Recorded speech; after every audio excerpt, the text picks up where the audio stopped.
We're still in San Diego, where ethnic groups have formed community enclaves to promote their heritage and support local businesses. Such is the case with Barrio Logan.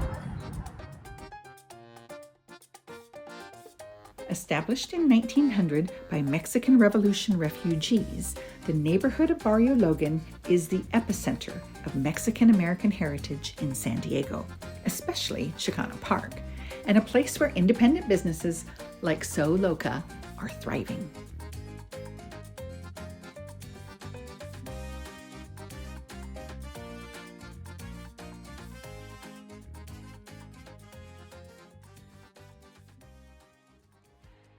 So Claudia, before we start talking about your amazing shop and your amazing designs, Thank you. tell me about this area, because this has a very close place in your heart. Yes, so this is Barrio Logan.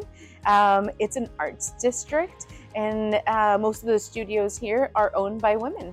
Ooh, well, I love that. Yeah. Girl power. Right. So how did you get here? So the space has always been yours, or no? Sorry.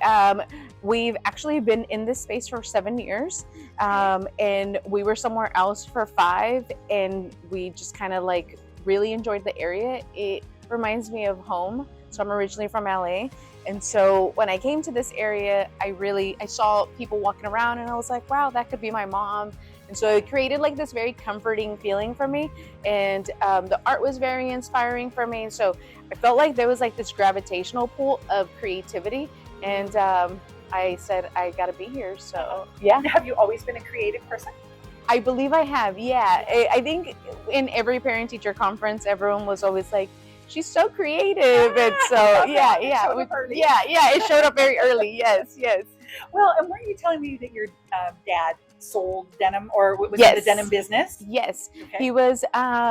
he had a factory and they produced denim. Okay. Yes. Is that where this amazing backdrop right here comes from, all these beautiful denim pieces? So I feel like subconsciously I got into it through him because of like that backstory. I've always loved denim. I feel like it's such a great textile, but it's also a harsh textile.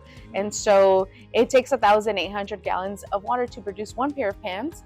And so we wanted to show people how to recycle their denim into something really fun and cool. Yeah. Well, and obviously you are wearing a very cool pair of pants. Yeah. So a lot of the pieces that you use are vintage or recycled or that sort of thing. So, so tell me what the thought process was to come up with this. With the pants? Yes. My daughter scolded me and she said, "We're not wearing skinny jeans anymore." And I said, "Oh." And so she said, "We're wearing baggy, bigger, wider leg pants." And I don't like to throw anything away. And so I had these old jeans. And so I added like these panels to it to make them a little bit bigger. And I feel like a lot of the times, like more is fun. And so I just kept adding more. Yes. So I love denim and scraps and all that. And so I just kept adding to the pants. And I feel like people really like them and they enjoy them. And it's like really casual to just kind of wear them. And they're really nice and thick. So in the cold, you're not cold. Yes. Yeah. As if it's ever cold in San Diego. For us it gets cold, but for everyone else it doesn't get cold. So yeah. Well, you're far beyond denim as well. Yes. So tell me what sort of the next generation of that looked like to you. So I'm really passionate about recycling, repurposing, and reclaiming fabric, and that's how I got into sewing, because there was a thrift store right across the street from our house, and we couldn't afford the cool punk rock clothes. And so my mom would take me there, and I would cut up stuff and like sew it together and create like these really cool things. And so I've always really enjoyed it, and I like challenging myself in the way of like, how could we turn this into like something really cool, storytell through it, and build something awesome? So I really enjoy the challenge of working with different types of textiles and like the history behind all the textiles, which I really love.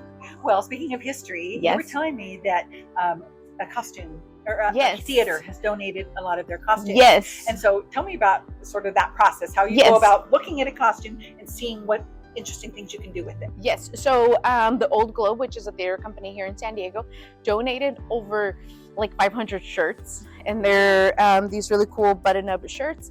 And so you see them at thrift stores all the time. They're just like a men's button-up, shirt. And so we got a bunch of them. They had the actor's name and like the play they were a part of and everything.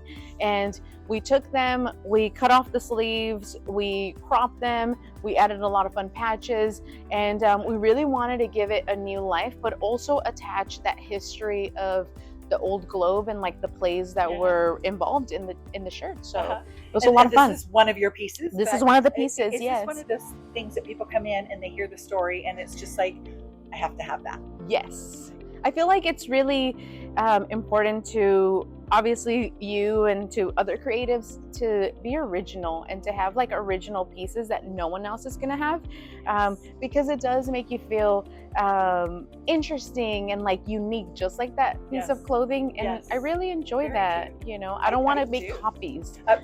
I love that. Yes.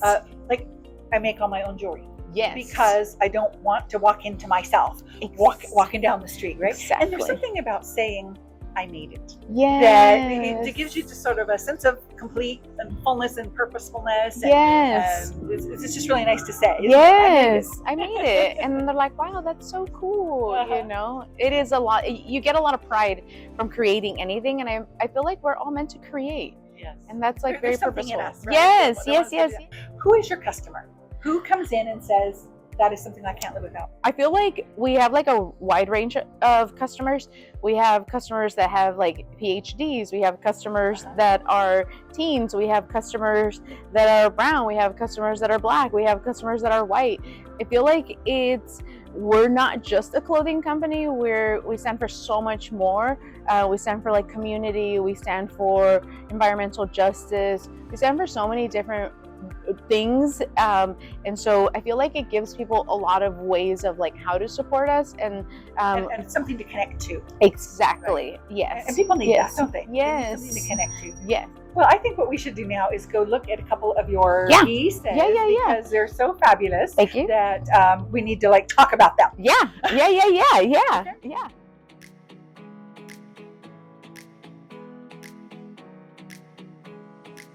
So one of the pieces I noticed right away when I walked in was this one. Yeah. And partly because in Edinburgh, we covered a lady who uses tartans, the remnants and end of the mill runs and things like that, and makes them just very interesting, different, not the classic that you would see. Yes. So when I saw this, that it kind of just reminded me of taking plaids and doing something unusual. Yes. So what was your thought process on this? So this is actually a dedication jacket. We had an art show. It's called Music to My Ears. And so it's a dedication jacket for a band. They're called Kitty. They're from Canada. And it's an all-girls alternative rock band. And yeah, I had a really fun time making it. You could go to a concert now. Exactly, with it, right? Yes. And then this one here. Yes. It's a very interesting piece. So tell me what was going on in your head when you put this one together. So this is a dedication piece. We had an art show called Legends Never Die. It's a dedication piece to my grandmother. She passed away for Christmas Eve in 2023. It means you are my comfort, which in Spanish says tú eres mi consuelo, and her name was Consuelo. And so I really felt like my grandma, and like all grandmas, are like this very like comforting, like warm, blankety kind of feeling. Grandmas could do no wrong. And so I created this piece for her. And I studied all the whole entire rosary in dedication of her. And so I really wanted to give it like that comforting feeling of like your grandma hugging you. And so this is for my grandma. But another thing is, we're standing here, we are standing right by a sewing machine. Yes. So, and this is where you do your sewing. This is where students do their sewing. So tell us about, trying to pass on your skills to the next generation. I've always wanted to be a teacher. And I always loved playing teacher and forced all my siblings to like sit and for me to pretend to be a teacher. And I got into like a really rough patch in my angsty teen years, and I ended up getting kicked out of high school, dropped out of high school, and I kind of was like in this space of like, I'm not a good role model, so how could I become a teacher? And so I kind of like gave up that idea. And a few years ago, a girlfriend reached out to me and she said, would you be interested in teaching people how to sew? And I said, yeah, I do that all the time. And I got to teach kids in the juvenile court system how to sew. It was a very, very therapeutic thing for them to do. I love teaching people how to sew. I'm very non-traditional teacher. I am more like, let's explore what happens when we do this. And then you could allow your brain to kind of take that and like run with it. But we do fun workshops. We also do private sewing lessons. It's a great way to get into sewing, and you start and you finish a project within the time here. Wow. Yeah. Where were you when I needed a sewing lesson, right? I'm right here still. Yes. What happens when you pair cutting-edge designs, a community mindset, a passion for repurposing, and a mission to pass on practical skills? You get Claudia and her studio/boutique, Sew Loka, in Barrio Logan.